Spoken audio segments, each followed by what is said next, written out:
times in my life that I have seen my God turn it around.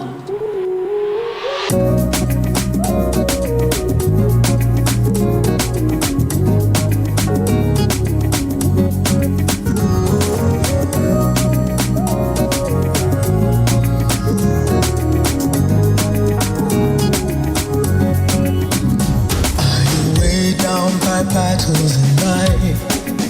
Are you thinking of quitting the race? There is no need to give up on your journey, because I know my God will turn it around. Are you weighed down by battles in life? Are you thinking of quitting the race? There is no need to give up on your journey, because I know my God will turn it around. I know My God will turn it around. I have seen. I have seen my God turn it around. There are so many, many, many times in my life that I have seen my God turn it around. I know. My God will turn it around. I have seen. I have seen my God turn it around. There are so many. There are so many, many, many times in my life that I have seen my God turn it around. Have you suffered from disappointment? Have some people turned their backs on you? Just keep holding on to the one who cannot disappoint. I know my God will turn it around. Have you suffered from disappointments? Have some people turned their backs on you? Just keep holding on to the one who cannot disappoint. I know my God will turn it around. My God will turn it around. I have seen. I have seen my God turn it around. There are so many. So many, many, many times in my life that I have seen my God turn it around. I know. My God will turn it around. I have seen. I have seen my God turn it around. There are so many. Many, many times in my life that I have seen my God turn it Turn it around. Are you thinking that you're all alone? Do you feel God has forsaken you? He has promised to keep you till the end of the journey. I know my God will turn it around. Are you thinking that you're all alone? Do you feel God has forsaken you? He has promised to keep you till the end of the journey.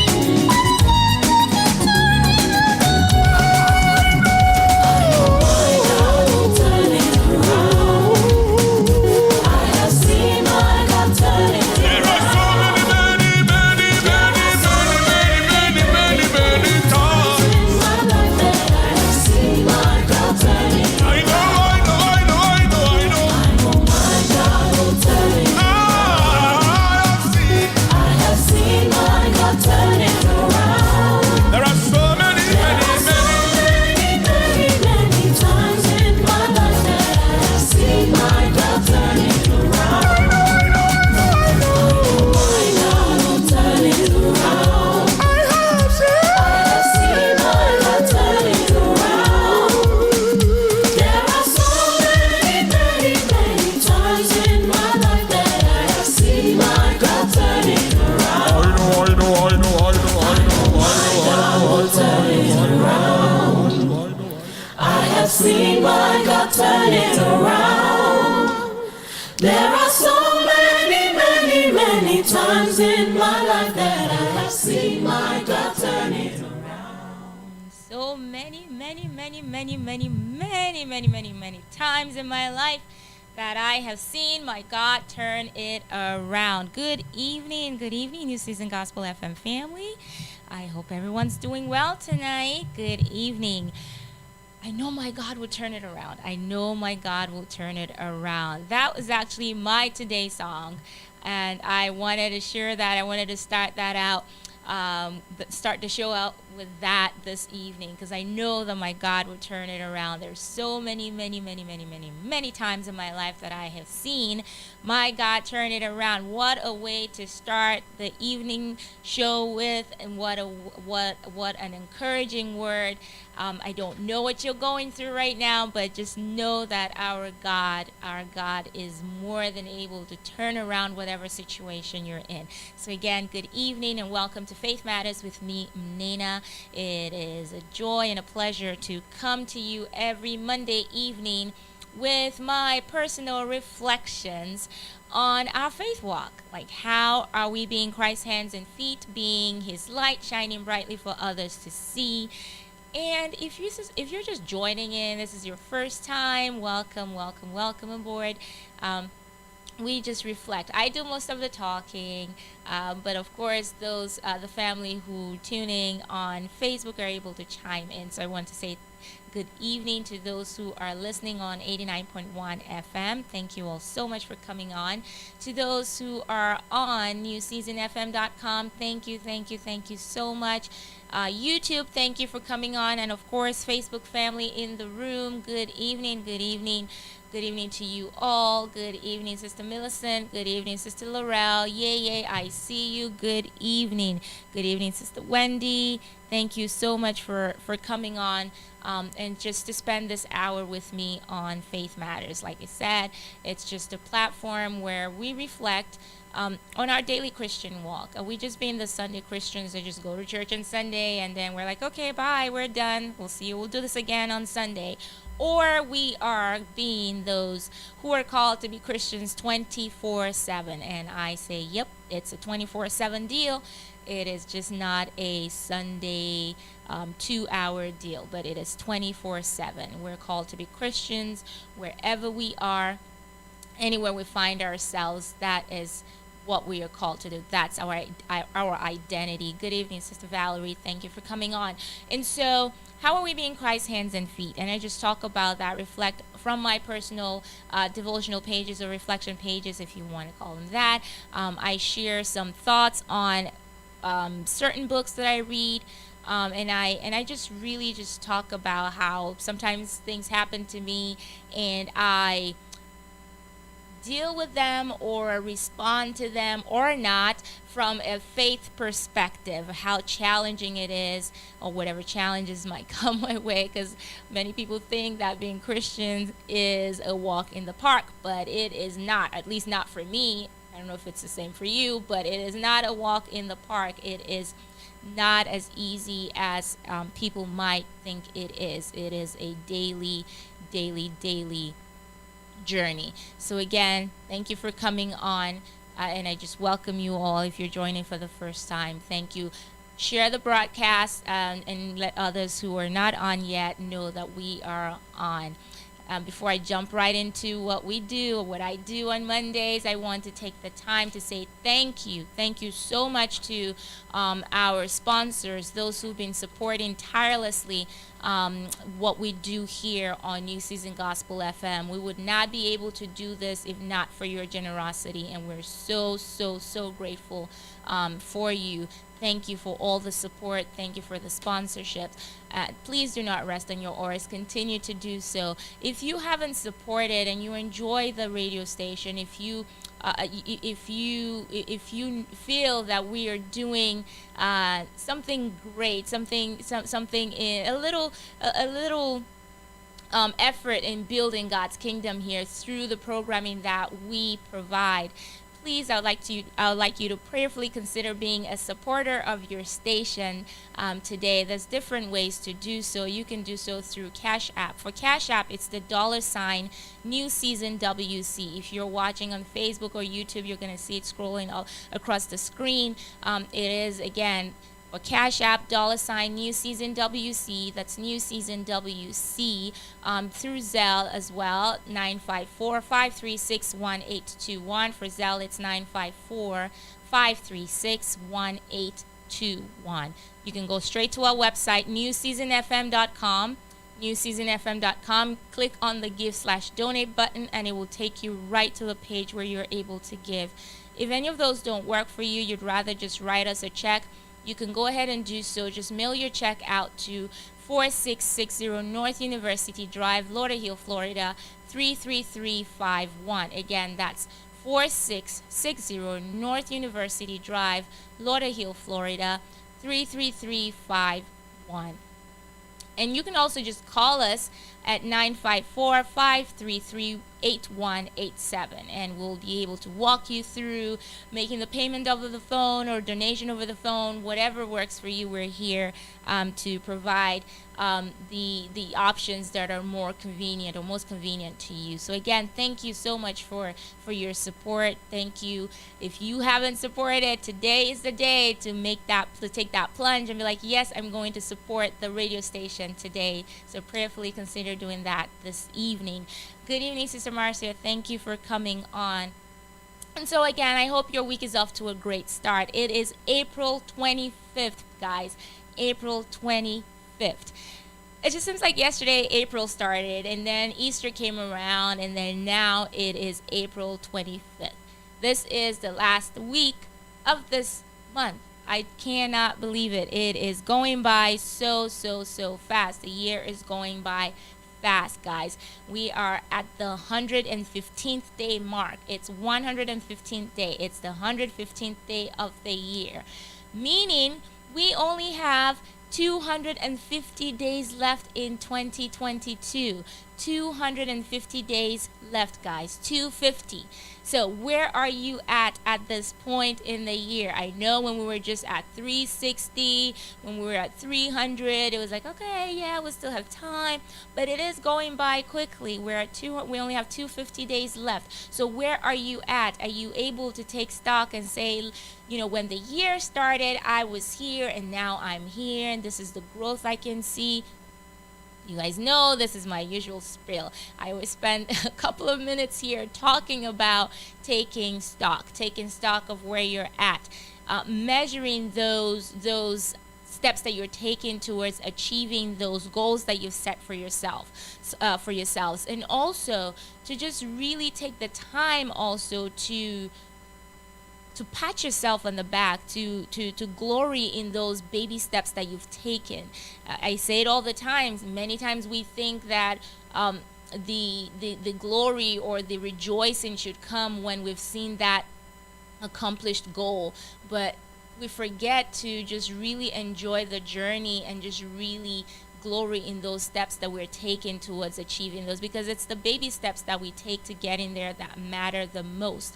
And when we see, if we're able to sit down and take stock, then we're not going to feel, because sometimes we feel discouraged if we don't achieve exactly what we've set out to achieve, and then because we haven't seen that big thing come to fruition, then we feel as though we're not making any progress, like we're not seeing anything. But if you're able to sit back and say to yourself, oh, I accomplished this today, or I've done this so far, I'm thinking of forming this huge business and getting an extra stream of income coming in through this through this new business idea that I have, and you have all of this in your head, and you're like, you have this plan and it's all there.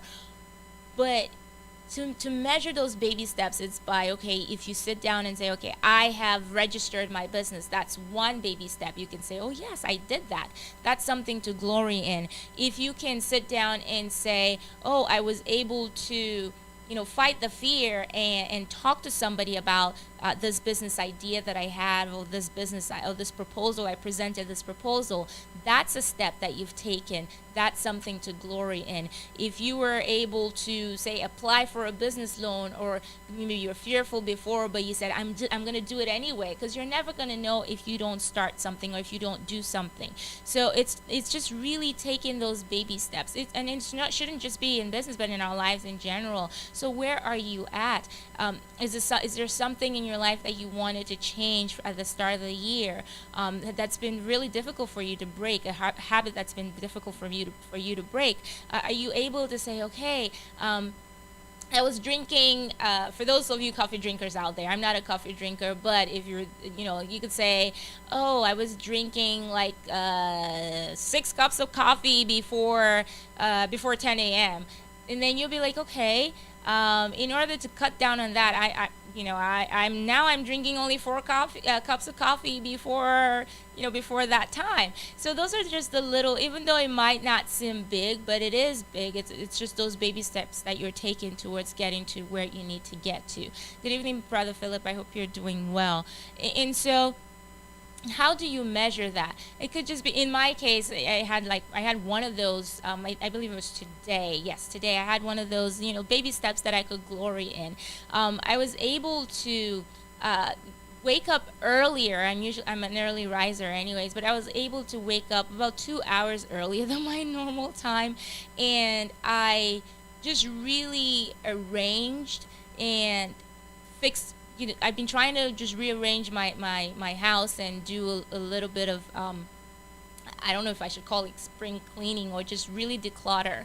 And so I was able to do a little bit of that today. And I sat back and I was like, I I actually gave myself a pat on the back, because that was a step to it. I'm still nowhere near done. I don't know if I'm ever going to finish, but it was something that I was proud of. I was able to sit back and say, hey, I accomplished this today. So that's one thing on my list that I can check off and be proud of and say, hey, I've accomplished that. So that's just my spiel on that. So where are you at? Can you take stock and be, in glory in those steps that you're taking towards achieving the goals that you have set for yourself? And I'm not going to go on further on that, because I know you guys hear me say it all the time. But again, remember, we only have 250 days left in the year. You don't want to get to the end of the year and not have anything to show for it. You don't have anything to show for it. And so just really, really take stock and see where you're at. Take stock and see where you're at. And so it's the 17th Monday of the year. Of course, jumping into my holidays. Today's Monday. It's World Malaria Day. It's Penguin Day for those penguin lovers out there. It's Hairstylist Appreciation Day. So for all the ladies out there, I think this is really important. We need to appreciate our hairstylists, because without them, some of us are hairstylists ourselves. I'm not, but our hairstylists are really important. So it's a day to shout out to all the hairstylists out there. Thank you for making us look presentable and beautiful, and just doing magic with our hair. So Hairstylist Appreciation Day, it's Crayola Day, it's International Finance Independence Awareness Day. I think that's really important to learn about financial independence, and so I think that would be one of my top ones for this evening. It's Plumbers Day. Appreciate the plumbers, all the plumbers out there. We thank you for all that you do. It's Mani Petty Day. It's Telephone Day. Just really thanking and appreciating the fact that telephones were invented. It's Zucchini Bread Day. So for those of you zucchini lovers out there, I'm not. It's really not. I'm not huge on zucchini bread, but yeah. So if you love it, knock yourselves out. It's Parental Alienation Awareness Day. This is the first I heard of this. I mean, I didn't know there was a name to it though. But apparently, today is Parental Alienation Awareness Day. So it says it's sometimes called hostile aggressive parenting. It's a behavior by a parent or another adult that a child trusts. So we're talking about maybe grandparents, uncles, aunties, somebody who's really close to them. So a behavior by that adult or by that parent that may cause alienation between the child and another parent. So this alienating behavior, which is it's not just there's no justification for it. It may be temporary or long lasting, so it's really important to just bring awareness to that. It's a type of psychological abuse towards the child and the parent by the other parent. So we see a lot of these these things happening. So it's really important that we create more awareness about parental alienation. Red Hat Society, for those for ladies out there who love wearing hats. It's Red Hat Society Day. Tomorrow is Get Organized Day. I think I got a jump start on that today. I'm gonna see if I'm gonna keep the streak going of getting organized. So it's Get Organized Day. It's Hug a Friend Day. I love hugs, so it's Hug a Friend Day. It's also National Dissertation Day. So for all those grad students who are uh, writing or in the grind of the dissertation, or you're in your dissertation stages, or if you've gone through that stage, oh my gosh, it's grueling. But it's National Dissertation Day. It's Help a Horse Day. It's Pretzel Day. So for pretzel lovers out there, knock yourselves out with pretzels. It's Kids and Pets Day. Kids and Pets Day. School Bus Drivers Day. We're appreciating school bus drivers all around on Tuesday, tomorrow. It's World Intellectual Property Day. Brother Philip, when is I have no idea, but I will find out for you when the barbershop ones come. When the holiday for your barber comes, I'll let you know. I definitely will have a day for that. So Wednesday, of course, this is my day, and hopefully my boss is listening. Because Wednesday is for all those administrative professionals out there. So it's Administrative Professionals Day on Wednesday. So you guys rock, all administrative professionals. You rock, you keep things moving. So we celebrate all administrative professionals on Wednesday. So spoil yourselves. I hope I get spoiled on Wednesday. I hope, you're taking notes, right? I hope you're taking notes. And my boss is listening as well. I demand to be spoiled on Wednesday. It's International Guide Dog Day. It's International Guide Dog Day. It's Babe Ruth Day as well on Wednesday. It's Denim Day. It's Marine Mammal Rescue Day. Noise awareness. I think this is important as well, because there's just so much noise, like physical noise actually, going on around us. This is a cute one. Desk Fast. Desk Fast Day. So it's for those of you, if you've ever had that time where you're just like really rushing, you're late for work and you didn't get a chance to eat breakfast, but then you bring your breakfast and you eat it at your desk. So it's Desk Fast Day on Wednesday. It's also Tell a Story Day. It's Prime Rib Day for those rib lovers out there. It's also World Design Day. Stop Food Waste Day. I love this one. Stop Food Waste Day. I don't believe in wasting food, because there's so many people around the world who don't have food, so you got to eat your food.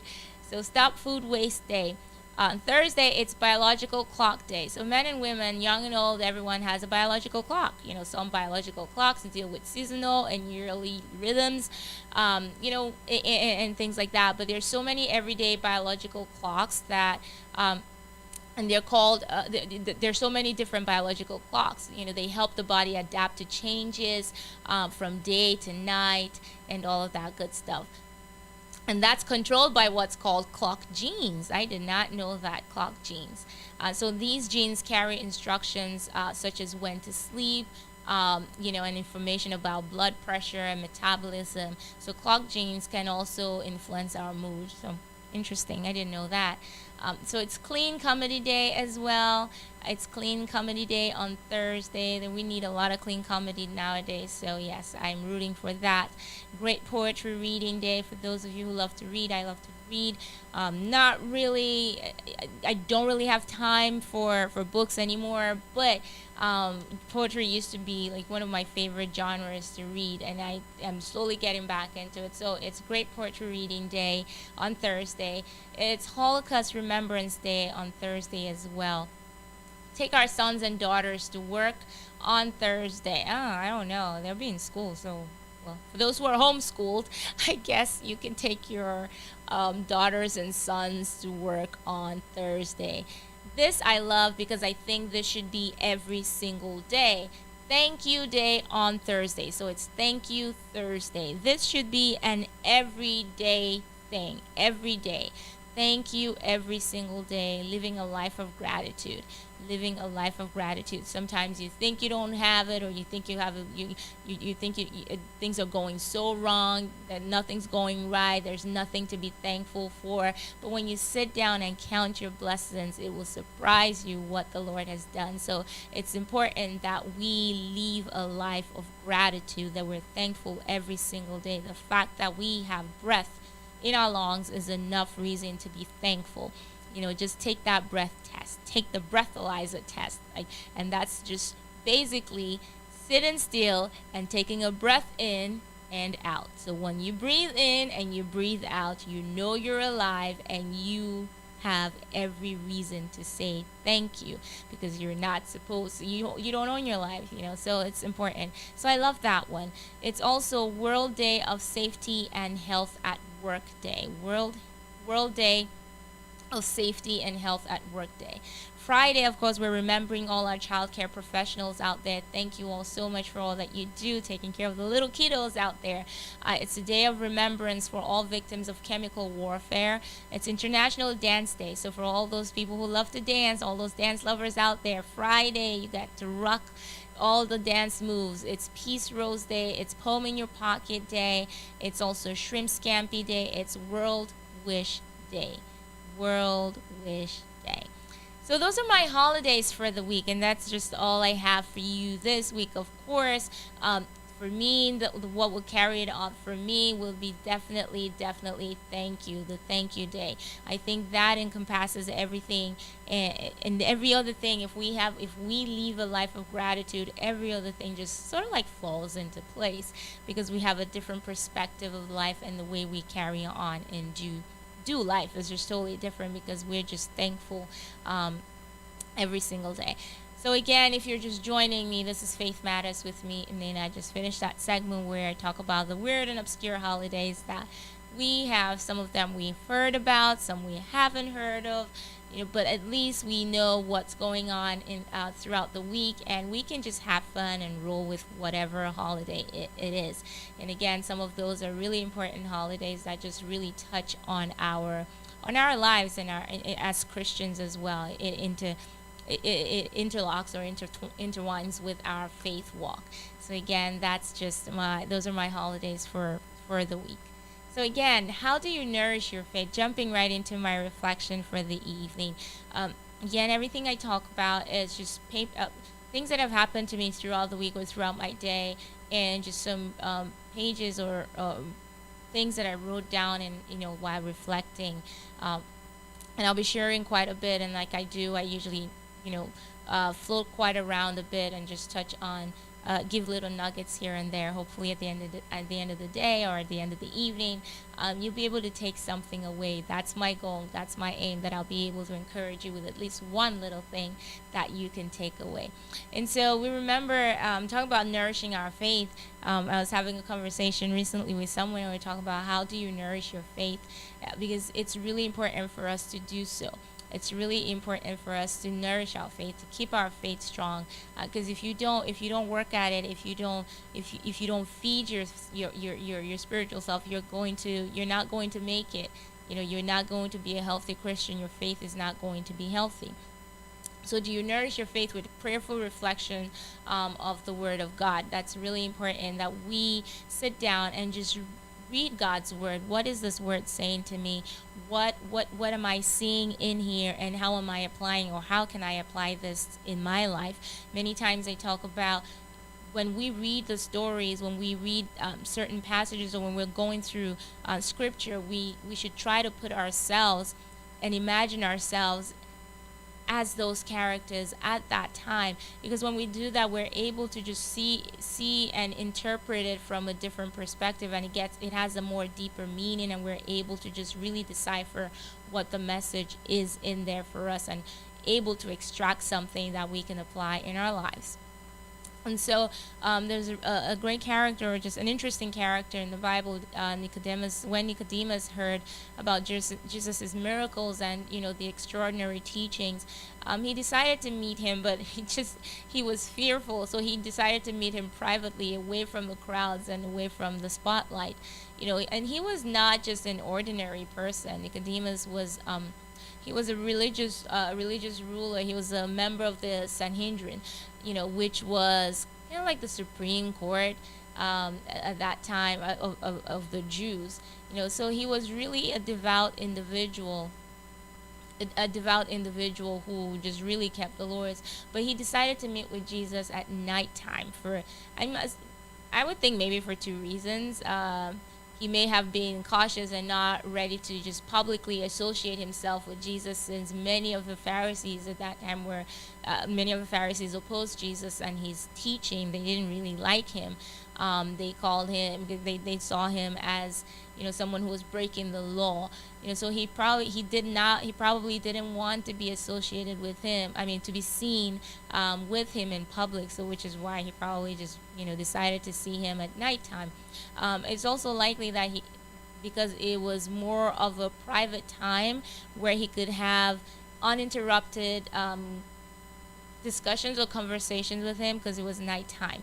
And I think for me, thinking in that sense, just I think I'd rather just hone in on that. I think it's a little bit of both, but I want to hone in on just that private time with him, having that private conversation with him, to not get interrupted by others when he was having that conversation. And I think we can apply this in our lives as well, like to always try to make private time, make uninterrupted time of spending, just being in God's presence, listening to him, and hearing what he has to say to us, and just having that conversation with the Lord. So always making an effort, creating private time, and to just have that conversation with our Lord. I think we can definitely draw from that. We can draw from that.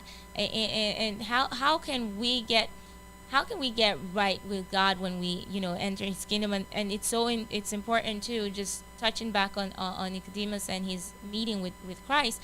In that time that he met with him, he saw Jesus and he addressed him as Rabbi. He said, Rabbi, a teacher of God's word and law. So he acknowledged Jesus. He called him Rabbi. He went there to learn from him, to just really draw from what he was saying, to hear what he had to say to him. So he was willing to learn. And when we have that private time with God, we should always be open. We should also be open to just really hearing what God has to say to us, hearing what he's sending us out to do, what mission he has for us. Because I think many times when we have that time, that moment with God, when we're having that prayer time, we're in most cases doing the talking. Like, we're just doing the talking and just asking and complaining, for lack of a better word, complaining, why is this happening, or I'm going through this, or this should not be happening to me.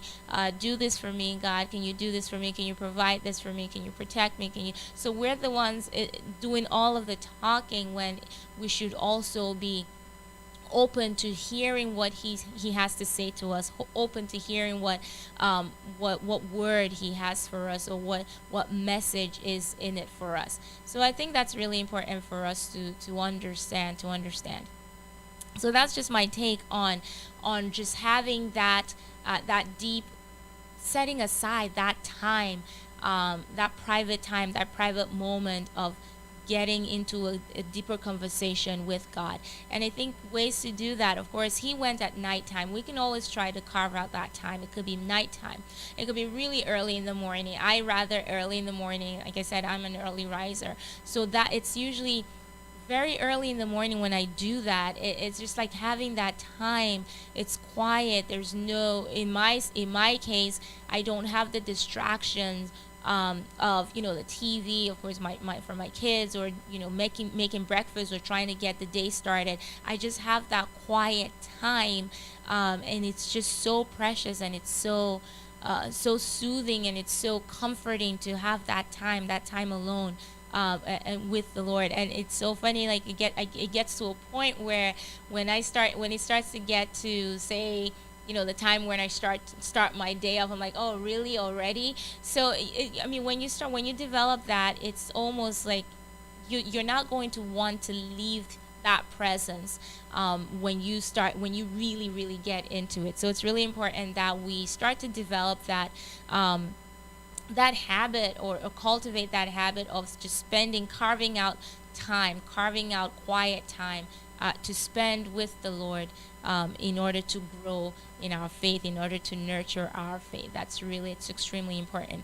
I also want to touch on forgiveness. I talk about forgiveness quite a bit here, and I know that I believe it might have been a couple of weeks ago. I forget exactly when, but I was sharing and saying saying something about not being trapped in the prison of unforgiveness, because I think many times we tend to have that uh, hold grudges, and I'm going to come on from two directions on this one, on forgiveness, on the issue of forgiveness. I know it's something that I struggle with quite a bit. I've been struggling. I'm still growing in it, and I mean, I'm still on this journey of faith. I'm not where I need to be, so I'm not perfect. So I do struggle in this area quite a bit of forgiveness. I find it really and not just forgiveness of others, but forgiveness of myself. Because sometimes when I sit down and think about things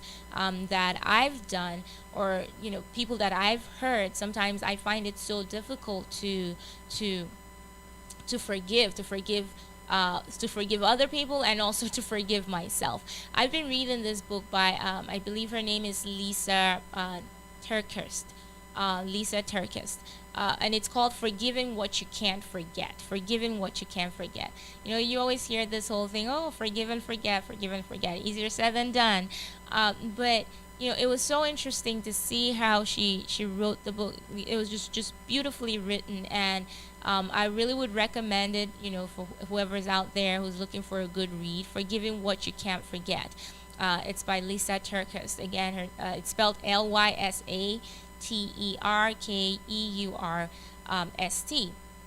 And so she talks about, if we're not careful if we're not careful, relationships will be reduced to attempts of, or attempts at managing what we fear about relationship in itself. So because we've been hurt by someone else, we're finding it so hard to forgive.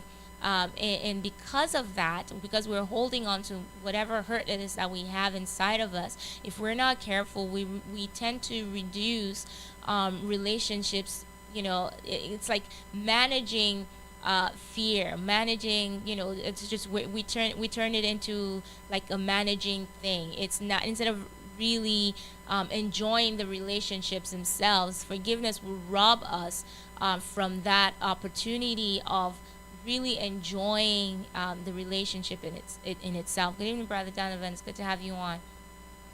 So enjoying what the relationship should be, and what people who are in it hold. So because of what she went through, she was talking. This is her in her own words. Because of what she went through, laughter now felt more like, laughter wasn't. Oh yeah, it was just, she was just trying to.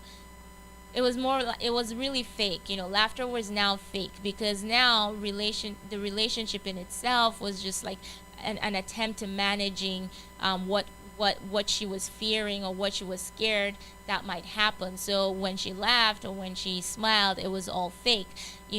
Fun just felt like it was just careless. If she had fun, it was like, oh gosh, I'm being very careless right now.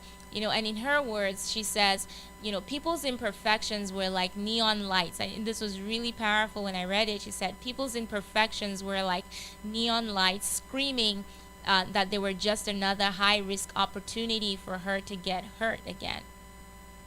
So whenever she saw people, because we're all imperfect, and when she noticed the imperfection in other people, these were now like, oh, wing, wing, wing, wing, red lights, red light alerts out there saying, okay, this is another high risk, opportunity, stay away, for her to get hurt again because of what she had gone through.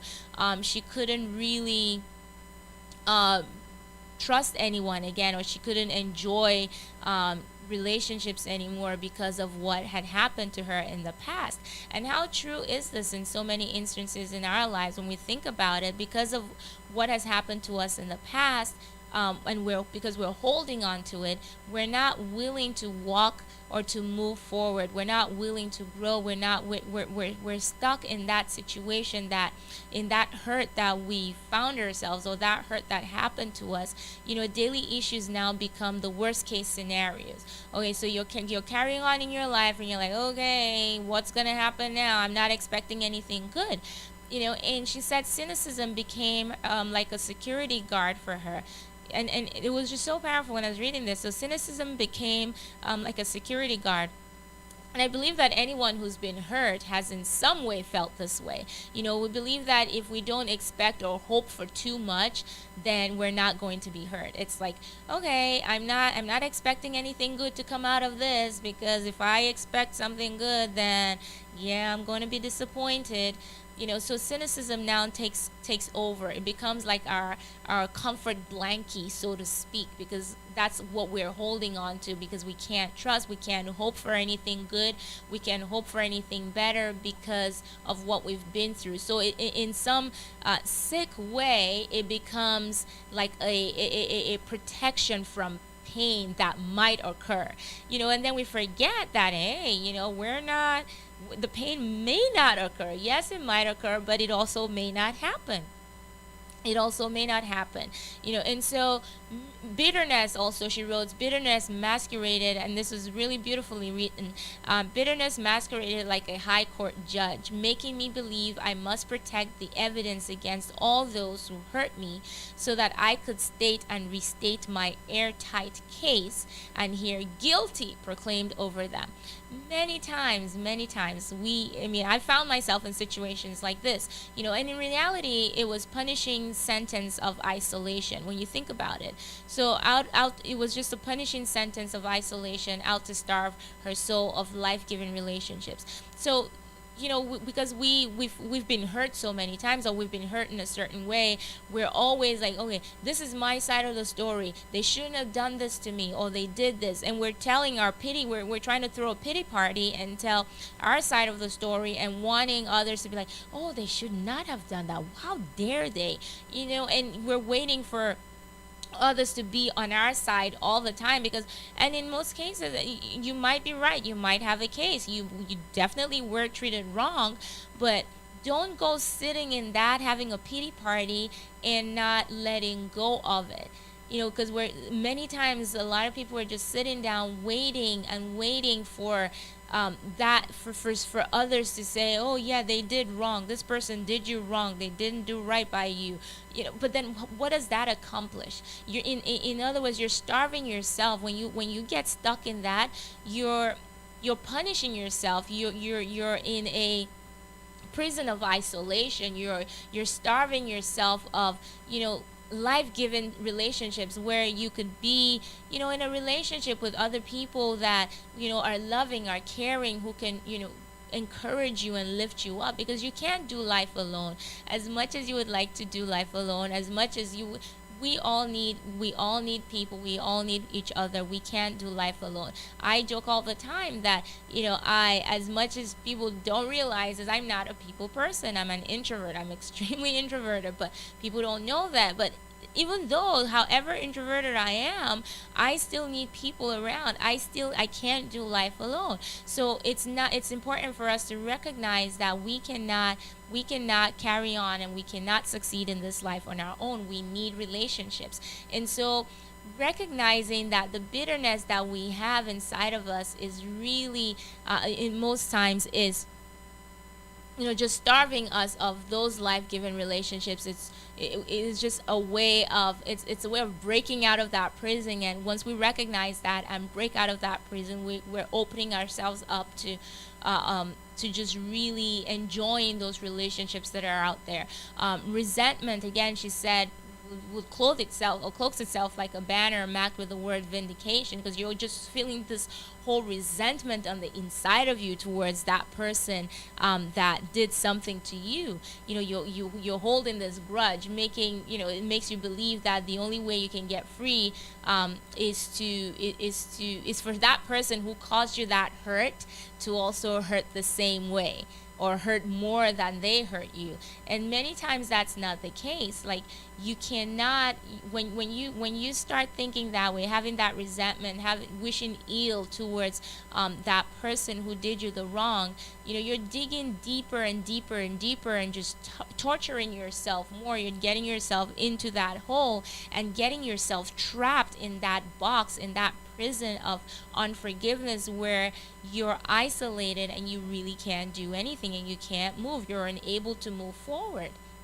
And so, like, it's important for us to just realize and remember that we can't, in order to just really, really move forward, in order to live our lives, in order to enjoy the relationships that God has placed in our hearts or placed in our path, we have to let go of unforgiveness. So forgiveness is possible, but it won't always feel possible. That's just true. It often feels like one of the most God gives instructions, but forgiveness is one of those instructions that you're like, really, God, like, seriously, like, really, you're really asking me to forgive this person right now. It's one of those maddening instructions. And it's a double-edged word. Like she said in the book, she says it's a double-edged word. It's hard to give. Humanly, it's hard to give, but it's amazing to get. We received forgive. I say all the time, the things that have helped me in my personal life, and in my situation in general.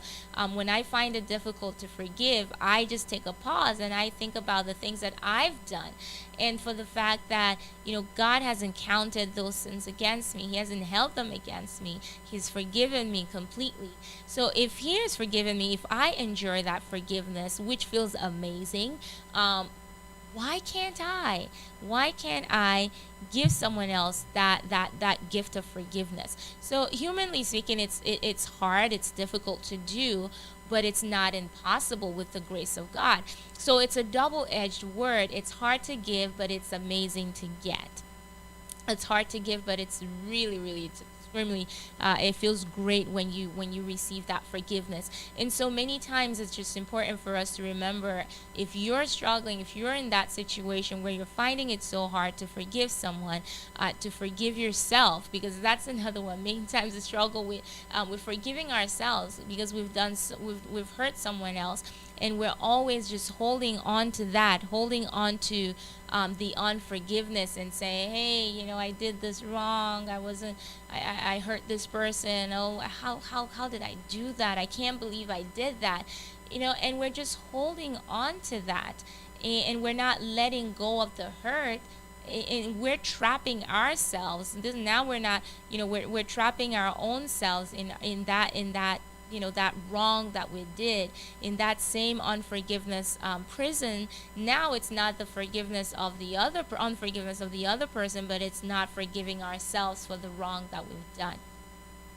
And it's so important that we remember this and we recognize this. Again, I always apply it to my own life. It's things that I've had to deal with.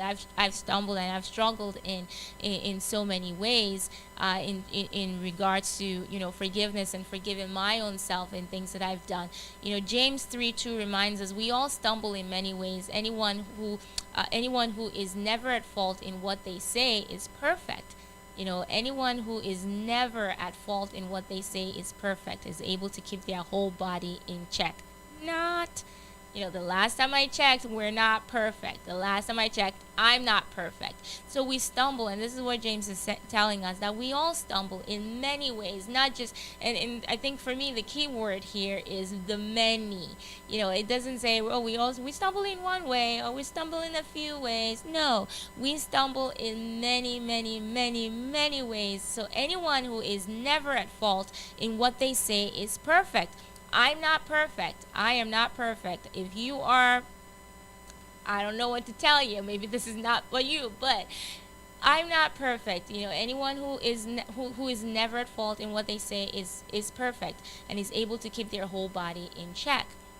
And because we're not perfect, everything, we are going to fall. We're going to stumble. But it's the idea here is not to stay, or not say you stumble, say you fall, say you said a mean thing, or you said you spoke mean about someone else, and you were just nasty to somebody, or you did something very ugly to somebody, and you regretted that afterwards. Of course, we're human.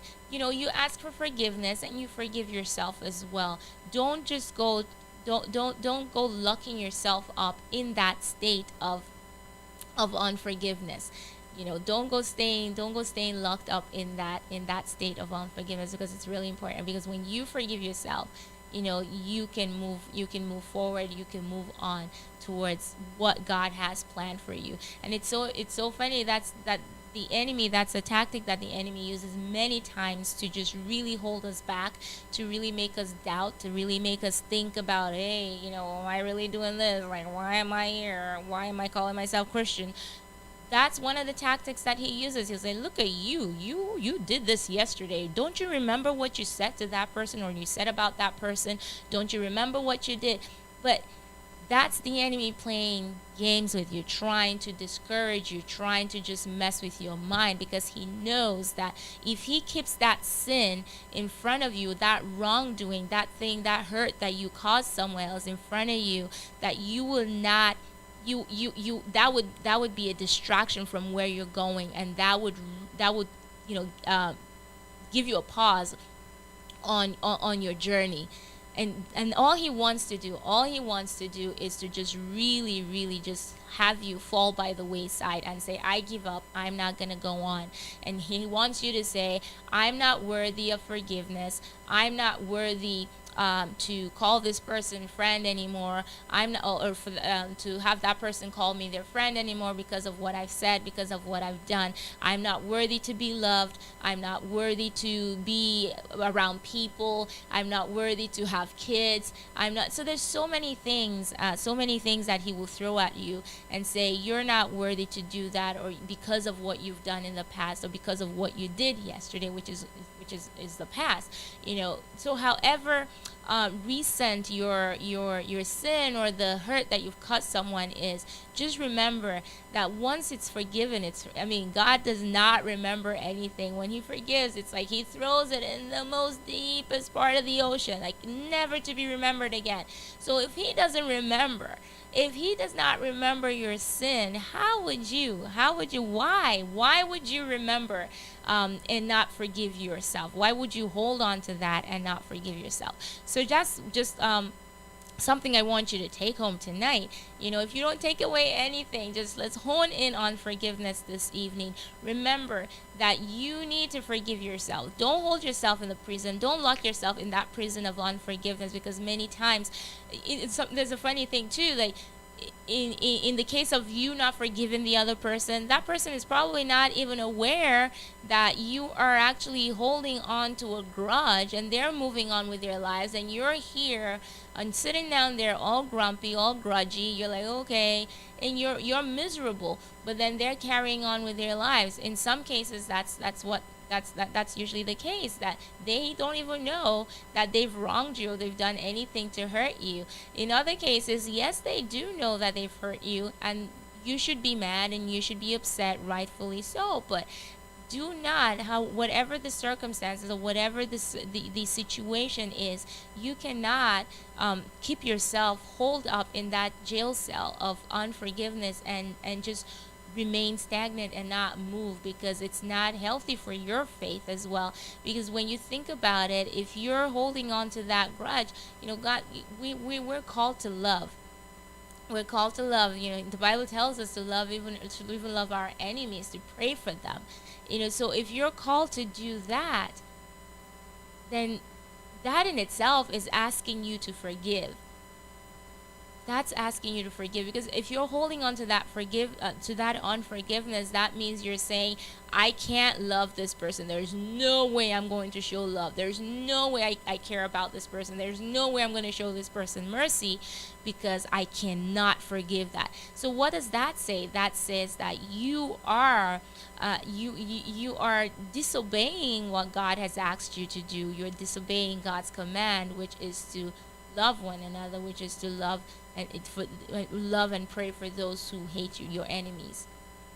So let's keep that at the back of our minds. Again, whenever I share these things, I'm sharing, I'm talking to myself as well. And these are things that reflections that I just write down, pertaining to my faith walk. Again, like I said, it's not an easy road. It's a daily struggle. But the good thing is we're not doing it on our own. We're doing it with Christ. And if we surrender totally to him and say, God, we hand it over to you, help me do life, help me do this, because on my own I have no strength to go on. I don't know what I'm doing, I can't navigate this road, but with your help and with the Spirit, I'm able to do it.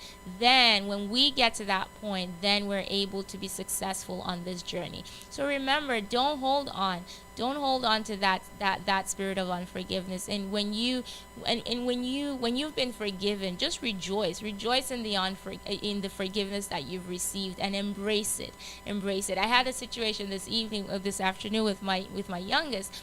So he had a temper tantrum this afternoon, and I said okay, because we had already made plans to go out, and he was the one who behaved badly. And I said, because you've behaved badly, no one's going anywhere. So that was the consequence, because I said, every behavior has a consequence, and you need to learn that. And his older brother was upset because he didn't do anything wrong, but I was like, yeah, because your brother did this, unfortunately you're also, it's going to affect you. And so he was really upset, and he cried quite a bit, threw a tantrum, and we had a little spanking and a little thing that we do back home. And afterwards he asked for forgiveness, and it was just it's so sweet, because I always say there's so much that we can learn from kids, because right after that, he came back, and he was normal, like nothing happened. Like he came and was hugging me, and he was, I'm hungry, and he was acting like, okay, I've been forgiven, and now I'm rejoicing in the fact that mommy is not holding this against me. And that's how God is with us. If we can be as children, as innocent as children as they are, to recognize and enjoy and rejoice in the forgiveness that we've received, and know that even though we've been bad, or we've done something wrong, when he forgives us, he forgives completely. And if we can just be like little children and start to go back to God in that way, then our lives will be so much easier. Our lives will be so much easier. And so I just wanted to share that, and hopefully it just encourages you tonight, to know that you can always go back to God no matter what you've done. And if he has forgiven you, he has forgiven you completely. So on that note, I just want to say thank you all so much for coming on tonight and spending the hour with me on Faith Matters. If this was your first time listening to us, thank you so much for coming on. Please do come again next week at the same time. But of course, listen to us 24/7 on newseasonfm.com, on 89.1 FM. There's different programmings throughout the week. Of course, tomorrow again, we're going to be back here in the morning for In His Presence from 6:30 to 7:30 a.m. And Pastor Steve will be right back again for the Pastor Steve Show. Of course, our Brit will be on tomorrow, so we're going to have a treat seeing Brittany on tomorrow with Pastor for In His Presence and on the Pastor Steve Show. And then we're going to circle right back and come in the evening for Speak the Word with Reverend Crescent Hessen. So those are the lineups for tomorrow. Again, remember, you can listen 24/7, newseasonfm.com, 89.1 FM. So thank you again so much for joining me this evening. Thank you to family who've tuned in on, again, online. YouTube, thank you so much. 89.1 FM. Facebook family in the room. Sister Marcia, thank you. Yay, thank you. Laurel, thank you. Britt, thank you. Akil, I saw you there somewhere. Thank you, Brother Donovan. Thank you so much for coming on. Brother Philip, thank you. Hope to see you soon on Sunday. We're praying for you. Sister Valerie, thank you for coming on. And Sister Wendy, thank you so much. Thank you so much for coming on. So again, remember that whatever God has forgiven, whatever sins that you've committed, everything that God has forgiven is all in the past. So just look to the future and know that the past is past. And this is actually, I had said that this was my anthem for this year. I'm not going to hold on to any grudges. I'm not going to hold on to the past, because the past is gone. Past you past. I'm looking to the future and pressing towards the mark. And so just take us out tonight. It will be Past You Past. And hopefully it ministers to you, and you just remember that the past is the past. If God has forgiven you, just let it go. Forgive yourself and forgive others as well. Let's look to the future and press towards the mark. Have a good one. Yes, it's about time we make a solid decision, huh? Minister the shine, present the journey.